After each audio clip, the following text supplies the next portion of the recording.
tey dama ne bis bu am solo la ci histoire du Sénégal parce que dañu seetlu woon ne suñu dëkk bi démocratie la parce que ñun yàgg nañu am multipartisme balaa muy am sax ci yeneen pays africains yi ñi nga xam ne ci conférence nationale ñoom la ñu am démocratie ñun de fi yàgg fii ci suñu réew ñu ngi fiy voté depuis au moins 150 ans sànq maa ngi fàttali rek ne à l'époque contemporaine waxuma 1848 mais soo jëlee à l'époque contemporaine ñun sax ñoo njëkk a organiser France élection présidentielle ñu ngi ko organiser 63 français ñu ngi ko organiser 65 donc Sénégal démocratie la Sénégal dëkk la boo xamante ni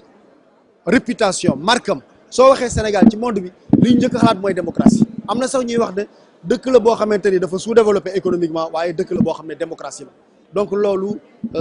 dafa nekk marku Sénégal waaye dañu seetlu woon depuis quelques années que dafa amoon lu commencé woon di bu yàq démocratie bi commencé nekk loo xamante ne mun nañ ko woowee jàngoro mooy su ñu demee élection comme élection locale yu 2014 yi 2700 listes la ñu amoon bi ñu demee élection législative yi gis nañu ne am nañu 47 listes ñu ne suñu continuer noonu lii raam xam nañ ci ñàkk bi la jëm suñu continuer noonu du baax ci démocratie bi soo demee élection Sénégal am 50 candidats wala 70 candidats comme ni ñu ko gisee ci ay dëkku Afrique yu bari blocage lay indi ay problème lay indi ñu gis nag ne Sénégal fi mu nekk nii amatuñu problème de multipartisme amatuñu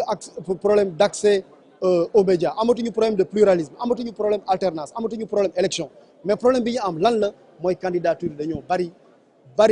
candidature ni mu baree nag dafa commencé di yàq démocratie boole ci loolu dafay cher trop pour contribuable pour joxe benn exemple rek élection législative yi mujjee mi ngi coûter 18 milliards soo koy calculer mooy candidat bu bokk élection rek état bi dina dépenser 380 millions pour yow loolu xaj na feneen moo tax ñu ne nañ indi parrainage bi donc li muy viser mooy léegi sénégalais bu munti nekk soo nekkee candidat indépendant wala nga nekk candidat wu parti politique da ngay dem ci site ci say concitoyens dootul xaalis parce que bu njëkk ba dañ doon wax dañ fixer caution bi dañ ko yokk dootul xaalis du parrainage des élus parrainage des citoyens la c'est-à-dire que citoyens yi ci seen bopp ñoom ñoo la wala parrainer pour nga mun nekk candidat te loolu nag dañ koy def pour toutes les élections et toutes les candidatures tey nag li ñu def loolu mi ngi aju woon ci présidentielle bi parce que présidentielle constitution moom moo koy traité léegi dañu wax ne député yi ñoo def amendement bi ñu ne léegi Sénégal soo buggee nekk candidat à l' élection présidentielle da ngay am minimum 0,8% du fichier électoral général maximum 1%. loolu soo ko amee mën nga nekk candidat waaye ñooñu tamit di la signal